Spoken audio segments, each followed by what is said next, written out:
How a Chernobyl disaster cost billions. Most people carry a version of Chernobyl in their minds that goes something like this: a nuclear reactor that simply blew, without warning, without logic, without anything that came before it. That version is fiction. What actually happened was a safety test, a procedure expected to wrap up in minutes that had already failed twice in 1982 and again in 1984.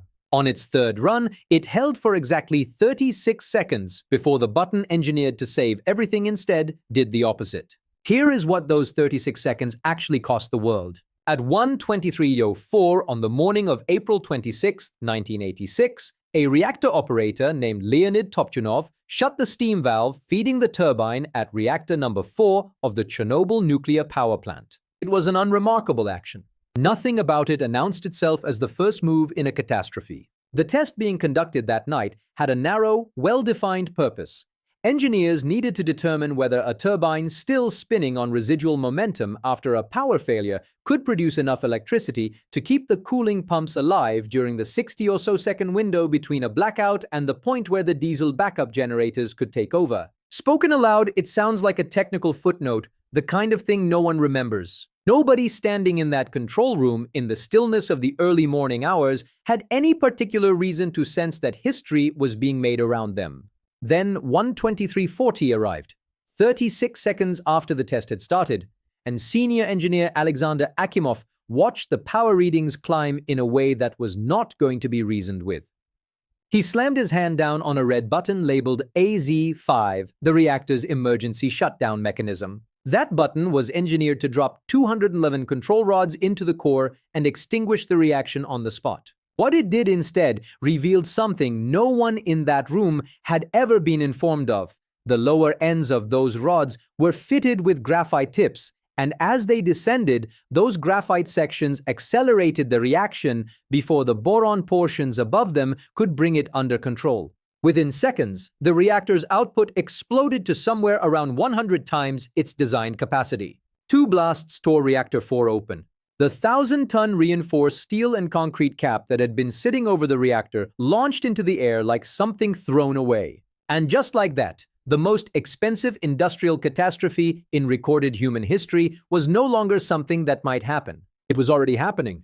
To grasp where the money actually comes from, you first have to understand why this particular reactor was built in a way that made this particular catastrophe unavoidable. Because that answer casts a long shadow over everything that followed. The RBMK-1000, the reactor model operating at Chernobyl, possessed what engineers called a positive void coefficient. Put simply, in virtually every reactor constructed in the Western world, when cooling water heats up enough to convert into steam, the chain reaction naturally begins to moderate, because in those designs, the water is what keeps the reaction alive in the first place. The RBMK ran on an entirely different principle. Its graphite core was independently capable of sustaining a chain reaction, which meant that when the coolant vaporized into steam, the reaction didn't slow down. It accelerated. In a Western reactor, losing your coolant means losing your power. In an RBMK, losing your coolant means triggering a runaway spiral with no natural stopping point. Soviet engineers were not blind to this flaw. It appeared in internal documentation. The men at the controls of Reactor 4 on that specific night had never once been informed it existed. With that context established, consider what those 36 seconds of testing ultimately charged to the ledger. And begin with the figure that Soviet leadership eventually committed to the written record. Mikhail Gorbachev later acknowledged that the Soviet Union spent 18 billion rubles on containment and cleanup in the years immediately following the accident, a number that, at prevailing exchange rates, translated to approximately 18 billion US dollars. Adjusted to present-day values, that late 1980s figure lands somewhere in the vicinity of $68 billion. For perspective, that exceeds what Elon Musk paid to acquire Twitter in 2022, one of the most expensive corporate takeovers in modern history, and it would have been sufficient to purchase the entire company twice over with billions left to spare. Gorbachev himself went further still, suggesting that Chernobyl, more than perestroika, more than any political miscalculation, may have been the singular event that genuinely pushed the Soviet Union toward collapse 5 years later. Let that settle for a moment. 36 seconds of a safety test at a single power station helped steer a nuclear superpower toward insolvency. Let's reconstruct the full financial picture one layer at a time, tracing exactly how the costs accumulated across the weeks, months, and decades that came after. The first invoice was containment, and it had to be settled immediately, with no opportunity to draft a budget. The graphite fire raging inside the open reactor core had to be suppressed before it pushed radioactive material even further across the continent. Soviet military helicopter crews flew roughly 1,800 sorties directly above the burning reactor, manually dropping more than 5,000 tons of sand, lead, clay, and boron onto the exposed core, literally shoveling material out of open helicopter doors because there was no time to engineer anything more refined. Many of those pilots absorbed radiation doses that obliterated every peacetime safety threshold within a matter of days. None of this had been planned for. It was improvised on the fly, using military equipment that had never been designed for anything like it. Then came the sarcophagus, the massive concrete and steel shell erected to entomb the destroyed reactor and prevent it from continuing to bleed radiation across the surrounding region. Construction began within weeks of the disaster and had to proceed at a pace that conventional safety standards would never have permitted, because every additional week of delay meant more radioactive contamination bleeding into the atmosphere. According to detailed historical records, the sarcophagus alone carried a price tag of approximately 4 billion rubles, a figure that translated to somewhere in the neighborhood of $5.5 billion at the time. Think about the Burj Khalifa, the tallest structure on the planet, the one instantly recognizable from any photograph of Dubai's skyline.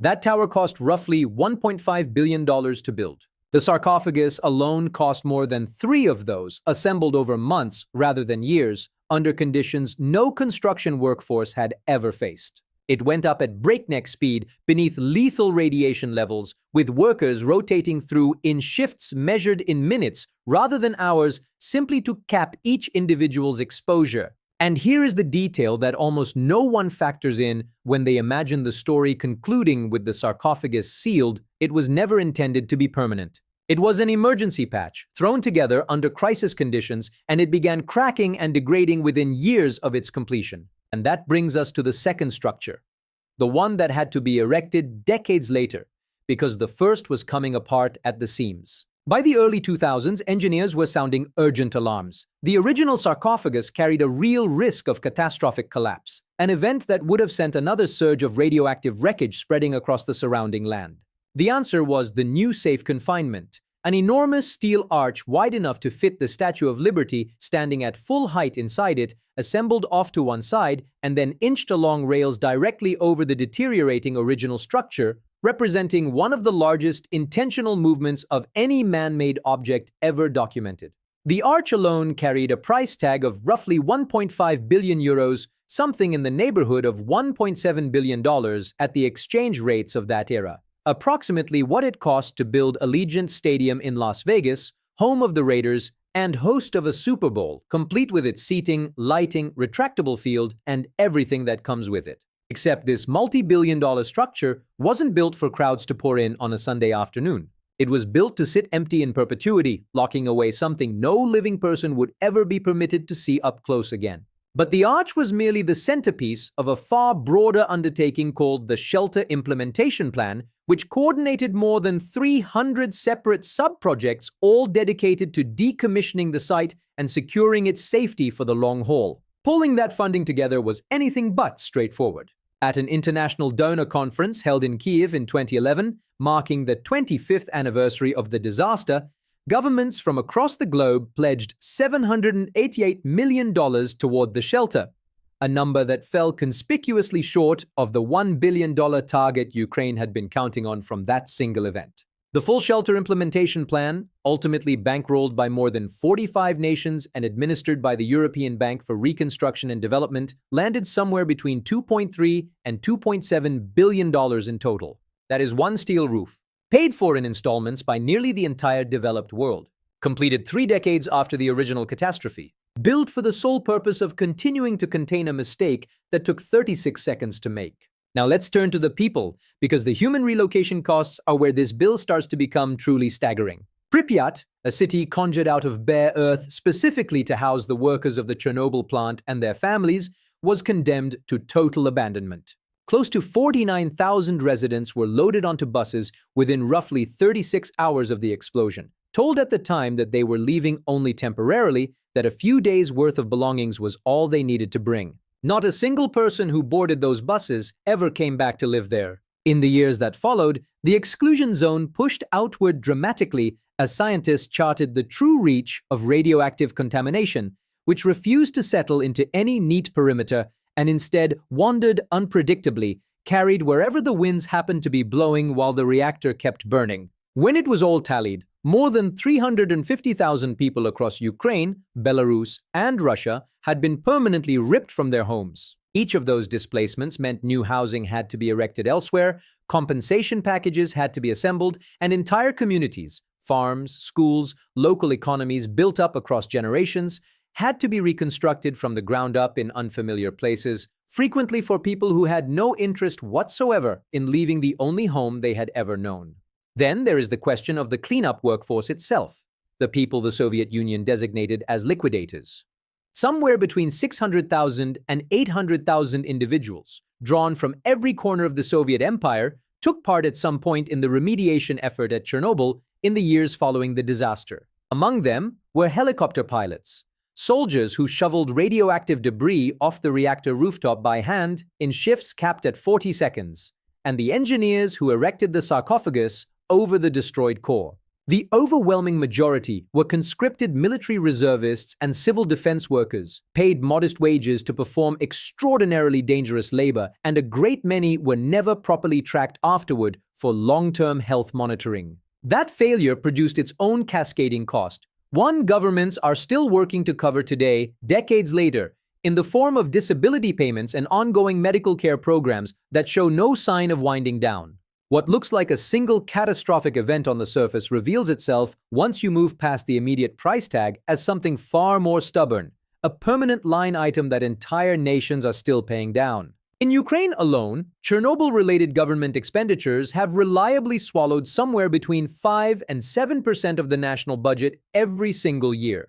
Health benefits, environmental surveillance, compensation for survivors. And this accounting continues nearly 4 decades after the reactor blew. To keep pace with that financial drain, Ukraine did something without real precedent. It created a dedicated payroll tax built around nothing but Chernobyl. Every working person in the country saw a portion of their paycheck pulled directly toward the disaster's ongoing costs, 10% in the years following Ukrainian independence. That rate held until 1998, when it was finally cut to 5%, though not because the burden had eased. The International Monetary Fund pushed for the reduction, warning that the country's cumulative tax load had grown so oppressive it was pushing both workers and employers toward mass evasion. And while all of this was unfolding, the official count of people recognized as disabled because of Chernobyl wasn't shrinking towards some manageable number. It was climbing. 200 recognized cases in 1991 became 64,500 by 1997, then pushed past 91,000 by 2001. This wasn't a debt that peaked early and gradually dissolved. It was a debt that kept compounding for more than a decade before it showed any signs of plateauing. Belarus carries an even darker version of this story. It came down to wind direction. The specific path the radioactive plume followed during the days the reactor burned determined that Belarus would absorb roughly 70% of all cross-border fallout. From a plant it had never built, never operated, had no hand in running whatsoever. The financial wreckage of that geographic accident was breathtaking. In 1991, Chernobyl-related spending consumed 22.3% of Belarus's entire national budget. The country spent years chipping that figure down, grinding it slowly towards something more manageable, eventually landing around 6.1% by 2002 as the most acute pressures eased into something resembling control. When Belarusian officials tallied their losses across 3 decades, they arrived at a number, approximately $235 billion. That figure exceeds the combined total every participating nation poured into building the International Space Station, the single most expensive object humanity has ever assembled, and still leaves tens of billions to spare. One country's share of the bill, for an accident that occurred just across the border. Tally it all together. The frantic emergency response in those first desperate hours, the concrete sarcophagus hastily thrown over the ruined reactor, and the massive steel arch that eventually replaced it. the forced displacement and long-term resettlement of hundreds of thousands of ordinary people. The entire healthcare infrastructure built from nothing to monitor and treat generations of men, women, and children who had been exposed to radiation, the farmland permanently consumed by a contaminated exclusion zone roughly the size of a small country. The nuclear expansion programs quietly shelved, the waves of doubt and policy reversal that rolled outward through energy ministries and public opinion across the entire world, and researchers at the University of Southern California's Institute for Global Health, after exhaustively working through the existing economic literature, landed on a figure: approximately $700 billion across the 3 decades that followed the accident. Sit with that number for a second. Apple, the most valuable company on the planet, the company that put a touchscreen computer in everyone's pocket, generated somewhere around $416 billion in total global revenue last year, across every product line, in every market it operates. Chernobyl's price tag runs close to twice that. An entire additional year of Apple selling everything it makes to the whole world, plus a little more on top, all of it consumed by the fallout of a safety test that lasted 36 seconds. That figure places Chernobyl at the head of a very dark table, the costliest disaster in the entire span of recorded human history. It ranks above Hurricane Katrina, above the Deepwater Horizon blowout, above the 2011 Fukushima catastrophe in Japan, itself a level 7 event, sharing the same maximum severity rating as Chernobyl, and still not even in the same ballpark. But here is exactly where Chernobyl parts ways with every other entry on that list. A hurricane eventually exhausts itself. An oil spill, once the leaking stops and the cleanup crews go home, reaches a point where the financial bleeding more or less comes to a halt. Chernobyl never reaches that point. The exclusion zone surrounding the destroyed reactor is expected to remain largely uninhabitable for centuries to come. The most heavily poisoned patches of land will carry dangerous levels of radiation for thousands of years. The surveillance never stops. The containment structures require constant, unrelenting maintenance. The cordoned-off territory sits idle with no end in sight. This is not some 30-year obligation that humanity has already mostly worked its way through. It is a debt without a due date, a bill that will keep showing up in the mailbox long after every single person breathing today is gone. The damage didn't stop at the Soviet Union's borders. It migrated to nations that had no connection to the disaster whatsoever. Within days, radioactive fallout pouring from the burning reactor had swept across Scandinavia and deep into Britain, and in certain upland areas, Cumbria and North Wales most notably, radioactive cesium settled into waterlogged, peat-heavy soil and began building up inside grazing animals. The British government placed monitoring restrictions on close to 10,000 farms and more than 4 million sheep, mandating that every single animal be tested for radiation before it could be sold. Farmers were given a headage payment of $1.30 per animal just to offset the inconvenience of keeping their livestock back during the testing period. Those restrictions were meant to run for 3 weeks. They ran for 26 years. The last farms in Wales and Cumbria weren't freed from monitoring requirements until June 2012, and a subsequent cost-effectiveness review determined that simply removing the restrictions saved an estimated $696,000 annually over the following decade. Money that had been draining away for years to manage a risk that had long since become essentially non-existent. A test that ran for 36 seconds inside a control room in Soviet Ukraine was still sending bills to a Welsh sheep farmer a quarter of a century down the line. Here is what truly deserves your attention. One critical distinction: the distance between an accident and what Chernobyl actually was. Every safety flaw that allowed this catastrophe to happen had already been identified, documented, and filed away before the night of April 26, 1986. The RBMK reactor's positive void coefficient had appeared in classified Soviet nuclear safety reports years before that fateful shift got underway. The very test being conducted had been attempted 3 times before, in 1982, 1984, and 1985, and each attempt had yielded results that engineers found unacceptable. Not once was the test fundamentally rethought. Each time, it was simply pushed to a later date. The staff working that night were not veteran reactor physicists. An earlier hold-up, earlier in the day, driven by competing demands on the electrical grid, had pushed a test originally scheduled for a fully staffed day shift far into the pre-dawn hours. A night crew inherited the operation, one that numerous historical accounts describe as insufficiently prepared for the particular dangers of what they had been handed. In the hours leading up to the test, several safety interlocks, systems built precisely for this kind of scenario, had been manually disabled. At the time, this was regarded as standard procedure for tests of this nature. It was also the very practice that stripped away every protective layer designed to catch exactly this class of error.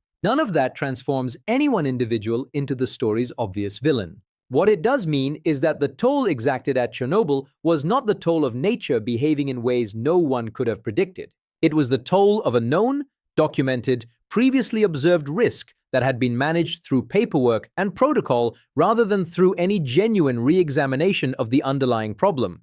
Inside an institution and inside a political system where voicing serious safety concerns could carry very real consequences for one's career and livelihood. The test that night was authorized by the plant director alone, without sign-off from the reactor's original chief designer or its scientific supervisors, both of whom, under standard procedure, should have been required to approve something of this magnitude. That is not a mechanical failure. That is an organizational one. And organizational failures tend to be the most expensive kind, precisely because they are the hardest to see coming and the most impossible to put a price on before the final invoice eventually arrives. What did the world actually receive in return for a bill this staggering? Buried somewhere beneath a disaster of this magnitude, there is an unexpected kind of worth hiding under the wreckage. The sweeping changes that Chernobyl set in motion permanently reshaped how nuclear industries across the globe approach safety culture.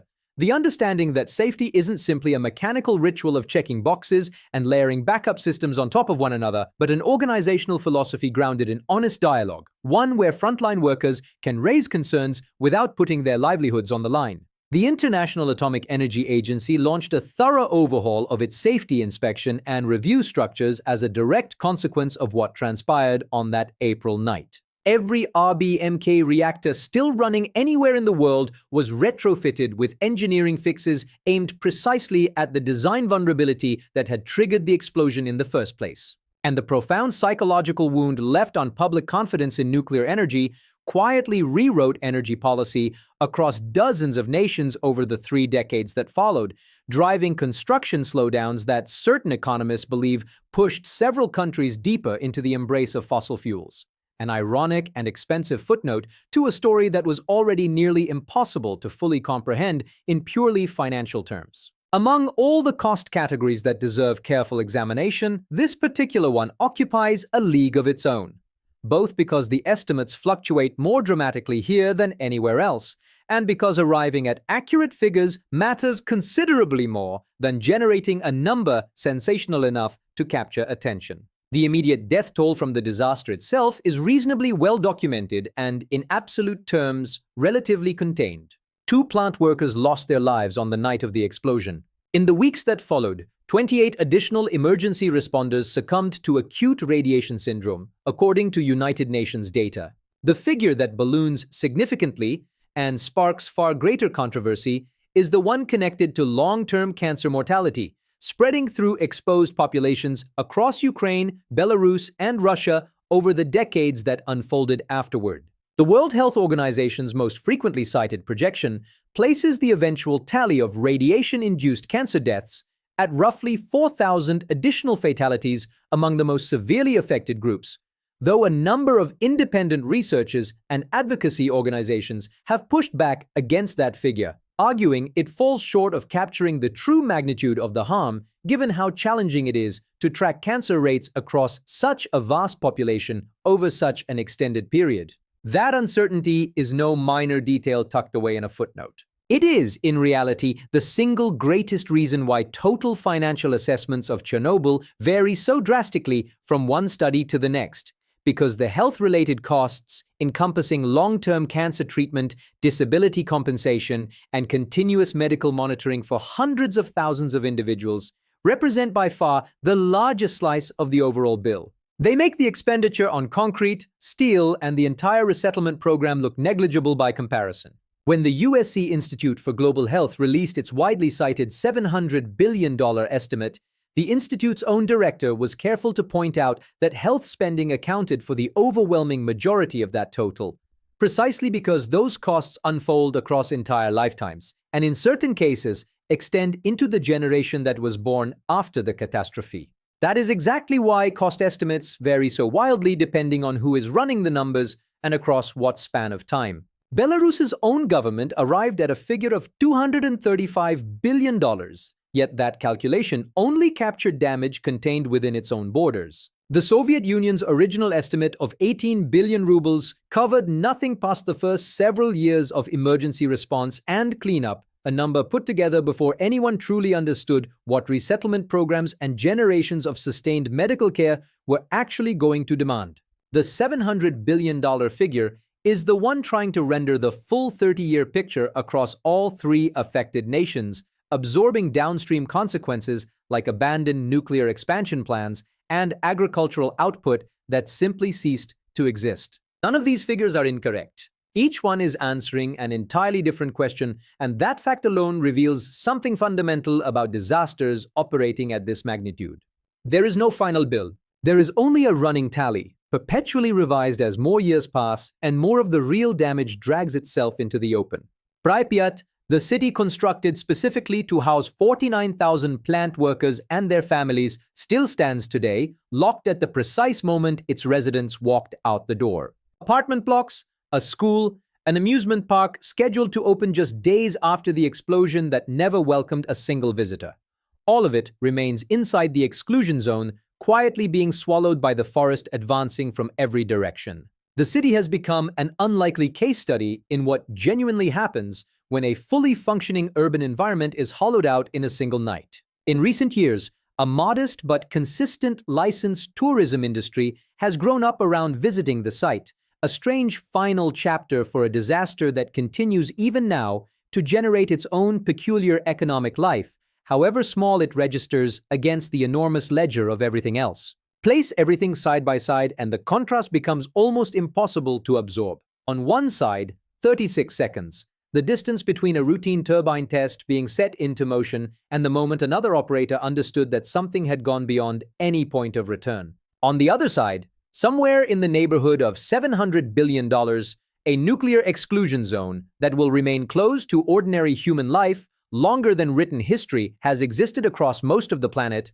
more than 350,000 people stripped permanently from their homes, as many as 800,000 cleanup workers whose health authorities are still monitoring to this day, and a superpower so fundamentally destabilized that the man who served as its very last president maintained that what unfolded inside that control room helped accelerate its disintegration. This is what lifts Chernobyl above nearly every other catastrophe in the historical record. It did not arrive on the back of a hurricane no one had seen coming, or an earthquake no human hand could have stopped. It arrived through a test that had already fallen apart 3 separate times, executed by operators who were never informed about the single flaw that mattered above all others, through a safety mechanism that functioned in the precise opposite direction from what every person standing in that room had been led to believe. The reactor did not rip itself open because nuclear energy is dangerous by its very nature. It ripped itself open because a known problem was routed around rather than eliminated, and the world has been paying down that debt one installment after another for the better part of 4 decades, with the final accounting still nowhere close to complete.